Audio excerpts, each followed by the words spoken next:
For 5 years, I put my own life on hold to take care of my father. While my sister traveled, posted vacation photos, and visited only on holidays, I handled everything: doctor appointments, medications, bills, emergencies, and countless sleepless nights.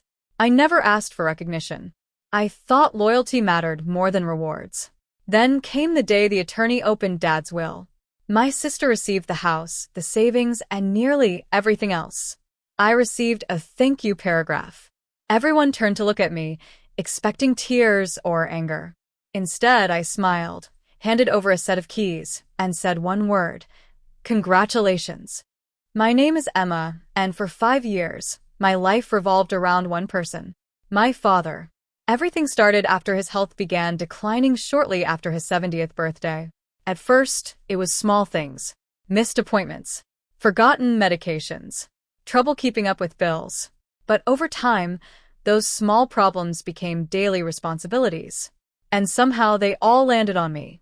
I drove him to doctor visits, organized prescriptions, managed insurance paperwork, handled home repairs, paid urgent bills when mistakes happened, and answered late-night phone calls whenever something went wrong.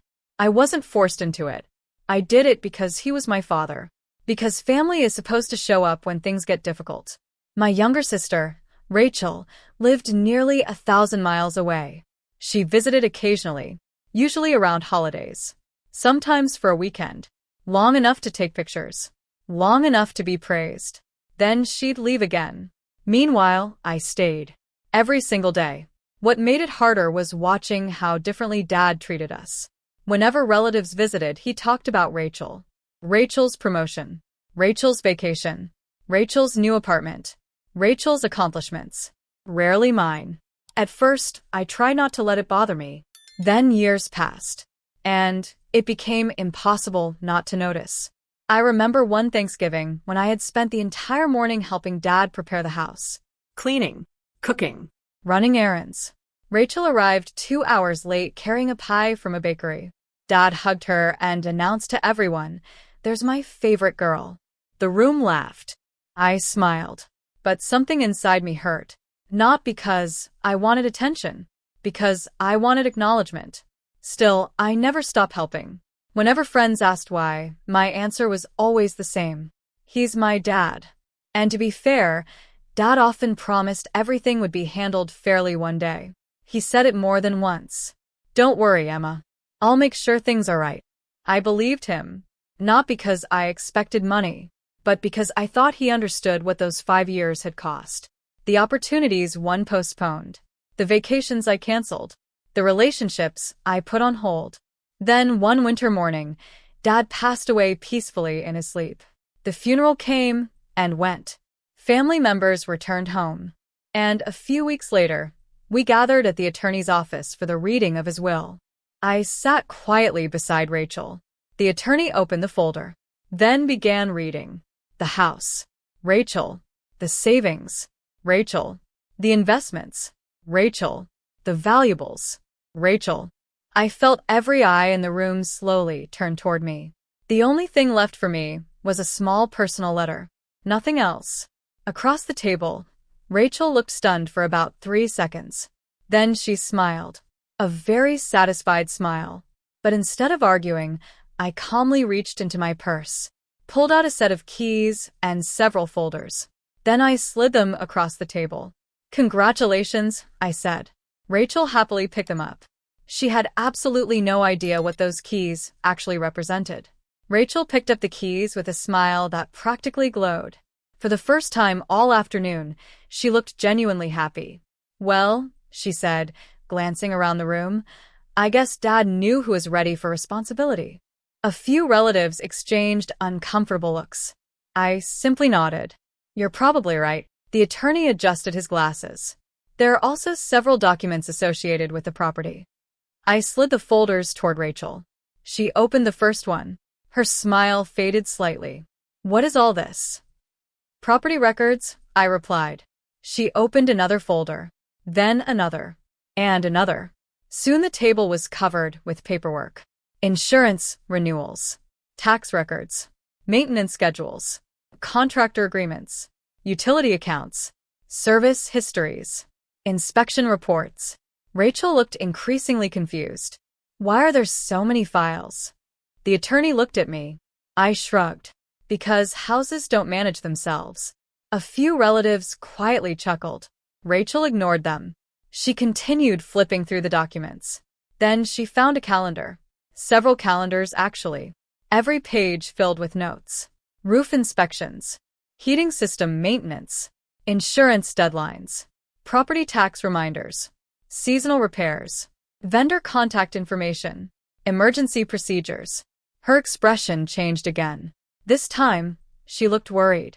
You handled all this? For years. The room became noticeably quieter. Rachel looked toward the attorney. Wait. Dad managed the property. The attorney shook his head. Not exactly. He opened another file. According to these records, Emma coordinated most operational responsibilities for nearly 5 years. Rachel blinked. What? I stayed calm. There was no point sounding angry. The paperwork was speaking for itself. The attorney continued. These files show ongoing management of the house, financial accounts, maintenance contracts, insurance matters, and various administrative obligations. My cousin David leaned forward. Hold on. Emma did all of that by herself. Mostly, I answered. Rachel stared at me, clearly trying to process information she had never bothered asking about before. For years, she'd visited for holidays, taken family photos, shared stories about her career, then flown home. Meanwhile, I was the one calling plumbers at midnight, meeting contractors, handling paperwork, fixing emergencies, managing everything behind the scenes. Dad had relied on me constantly. He just hadn't talked about it. Rachel slowly closed one folder, then another. The excitement she'd felt earlier was disappearing fast. The inheritance suddenly looked less like a prize and more like a full-time responsibility. How much time does all this take? She asked quietly. I smiled politely. Enough that you'll find out very soon. For the first time since entering the attorney's office, Rachel didn't have a response. She simply stared at the mountain of documents in front of her. Then the attorney reached for the final envelope on the table. A smaller envelope. One with my name written across the front in Dad's handwriting. He looked at me, then carefully opened it. There's also a personal letter, he said. And suddenly, the entire room became very quiet. The attorney carefully unfolded the letter. For a moment, nobody spoke. Even Rachel seemed more interested in the envelope than the inheritance paperwork scattered across the table.